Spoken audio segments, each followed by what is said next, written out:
Hi, it's Vivian again. So you're thinking about buying your first home, and there might be a lot of question going through your mind. You go, is this the right time to buy? This is really scary because it is a big purchase, and the economic circumstances are not very stable. We don't know what's going to happen to the war in Ukraine. There just seems to be so many things going on, and it can be really overwhelming. And these are the things that you can't really control because they are even beyond the borders of the UK. So, how do you make your personal decision that is beneficial to you and yet taking into consideration of all of these different macro and personal factors? So, I'm going to provide you with a framework on how you can decide whether this is the right time for you to buy your first home or not. But before we start, the first fact you have to remember is there is currently a shortage of 4.3 million homes in the UK. And even if the government can build homes fast enough, and remember, the UK government doesn't really build a lot of homes now. They rely on private developers to build homes, and private developers need to have financial incentive to build homes. The shortage, chances are we are going to continue to see that shortage going on for the next few years. So, in terms of supply and demand, we are probably going to continue to see a lot of demand for very limited supply. So chances are, even if the economy is not going to do very well in the next few years because of this supply and demand imbalance, chances are housing prices is probably not going to crash too much. This is a prediction. I could be wrong. I mean, there is a good chance that I could be wrong, but I'm just saying I have been in the real estate industry for the past 10 years, and I'm generally quite good at predicting longer term macro trend like this. So I personally do not think that housing prices will crash. Does it mean that housing prices will go up? I think that's a question mark. But just bear in mind, we currently have 4.5 million homes shortage in the UK. So I'm going to share with you 6 factors you can consider whether this is the right time for you to buy your first home or not. Factor number 1, it takes a long time to save up for the deposit and stamp duty.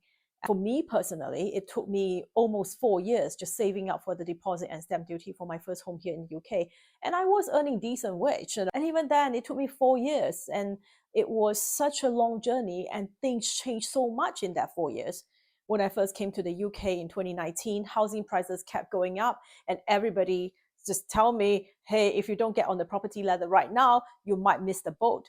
I was quite calm about it because I understand the market. At that time, I remember interest rate was really low, like 1 point something percent, definitely less than 2%.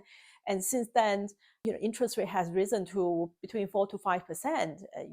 Actually, within a 4-year time frame, interest rate rose from less than 2% to more than 3% for sure. And it actually does make a big difference in monthly mortgage. So what I'm saying is a lot of things can change, but it takes a long time to save up. So depending on how much savings you have, you might not be in a position to buy your first home in the next 12 months. You might even need another 36 months before you can buy your first home. But it's still good financial hygiene, as I call it, to save the money up for your deposit. Even if at the end of the day, you decide not to buy your first home here in the UK, or you decide to rent for life, you always have that pot of money saved up.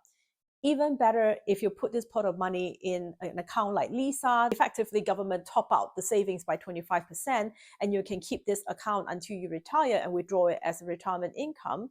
Or if you don't want to save your money in Lisa, or you can't save your money in Lisa, you can always open a high interest rate account like the Barclays Rainy Day Savings Account. This video is not sponsored by Barclays. I personally use the Barclays Rainy Day Savings Account because at that point it was paying me 5% per year, and it rolls over on a monthly basis, which means the effective interest rate is actually a little bit more than 5%. So just remember that it takes you a long time, never too early to start. The second factor is your geographical mobility. I'm assuming that a lot of people who are in a position to buy their first home or thinking about buying their first home, you're probably just starting out in your career. So you might be still quite close to your parents or close to where your university is. You might be living in a place like York or Cambridge or Oxford, and you might have ambition to move to London. And if you are planning to move to a different town within, let's say, 2 years, then maybe this is not the right time for you to buy your first home. Doesn't mean that you can't start saving up, but with the money that you save, maybe wait until your life is a little bit more settled before you buy your first home. In the past, before 2016, what some people do is they will buy a home, regardless of their geographical mobility. they'll buy a home, they live there for a few years, and then when their life circumstances change, either because they need to upgrade it to a bigger home or they move to different parts of the country, they will then rent this home out and then use it as a passive income. But because of the rule change in 2016, this option is no longer profitable because the mortgage interest rate that you use to pay for this home cannot be net off from the cost of the rental, which means you are taxed on the full rental income as opposed to rental less the cost of the mortgage. So this, in fact, a lot of landlords who bought properties before 2016 and then with the aim of renting it out after they move out of the properties, a lot of them are selling out just because the rules are no longer favorable to them. So if you envision that you might move in the next 2 years, then maybe this is not the right time for you to buy your first home. Third factor, your life circumstances. You might get married in the next few years. You might want to have kids even if you're not married. So the location of the home, or what I call the specification of the home, meaning do you want a 1-bedroom flat? Do you want a 2-bedroom flat? Do you need some place with a garden, for example?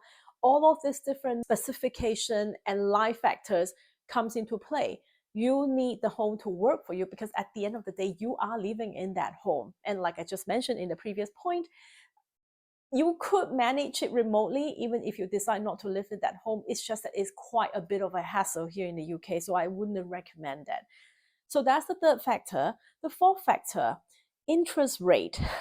I know sometimes when I do one-to-one consultation, especially people who are really smart, they will ask me to predict interest rate. Honestly, if I'm really so smart at predicting interest rate, let's just say I'll be traveling business class every time when I travel, which I would love to one day. I can't predict interest rate, I'm sorry.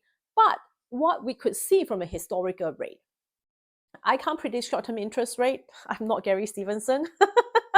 But when I look at really long-term interest rate that trace back from 1979, you can see from this graph that in 1979, the Bank of England base rate is 17%. 17.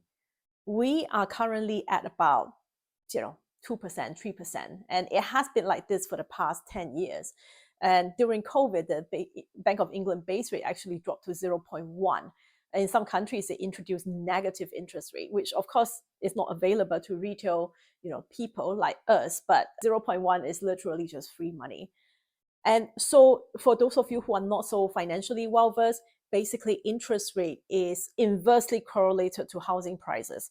So the theory, I emphasize, goes that if interest rate rises, housing prices drop. Because let's say the interest rate rises by 1%, it means that every month you will need to spend more money paying your mortgage, which means the housing prices will drop because people need to have the housing prices to be cheaper in order to be able to afford the mortgage payment every month. That said, this is not a one-to-one relationship. A lot of people are so hung up about interest rate and kept asking me if interest rate rises, will the housing prices drop? And I said, look, first of all, not a one-to-one relationship.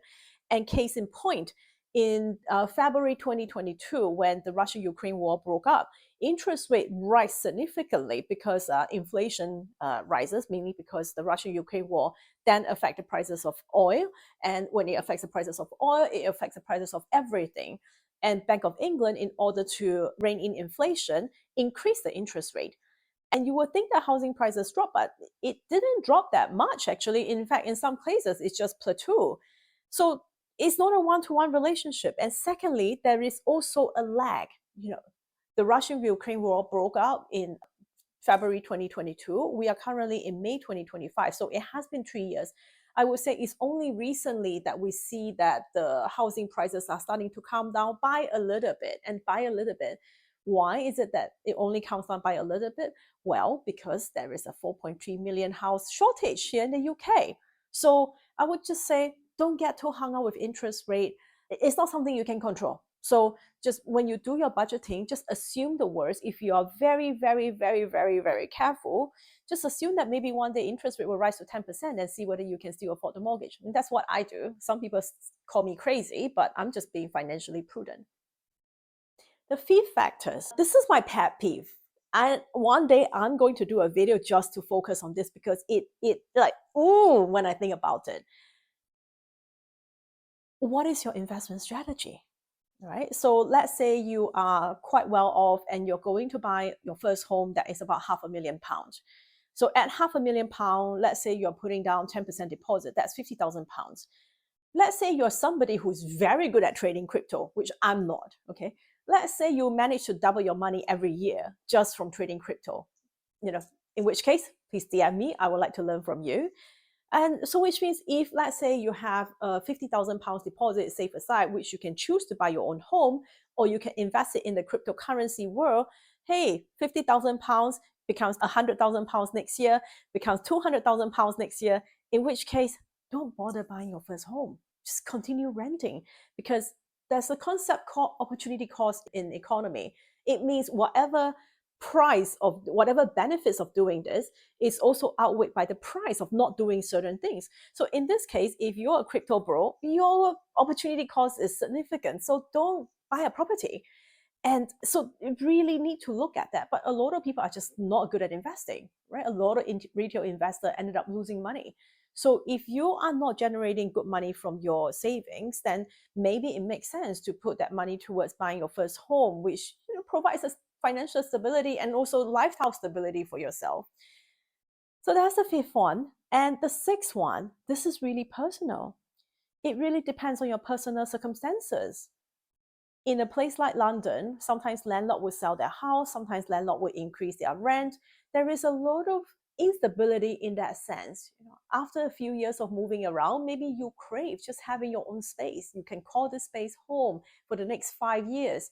And if that's the case, you can't really measure that with finances. You have to ask yourself, am I going to be motivated enough so that I can provide myself with this stability for the next 5 years, 7 years, so on? And the other personal preference comes to location. Some people love to live in really busy area like Shoreditch or like Mayfair or like Notting Hill, but this area might be so expensive that you can't afford even the deposit for these places. So in those circumstances, I mean, not that this is my philosophy, but if this is your choice and this is your life, you go, I just want to live in Shoreditch. I can't afford to buy, but I'm just going to continue renting in Shoreditch until I become a millionaire. And that's your choice, right? So it's really up to you, and only you can decide what you want to do with your life. And the seventh factor is the most important one, I would say, your time horizon. How long do you plan to stay in this property for? I have a lot of people asking me, and they say, look, I'm only going to come to London to work for 3 years. I'm going to buy a home, and then I'm going to sell it when I exit the country. Buying home is a very long, drawn out process here in the UK. I would say between buying and selling, you need to budget approximately 15 months just so that you can go through the conveyancing process. And then when you sell it, the buyer could go through the conveyancing process.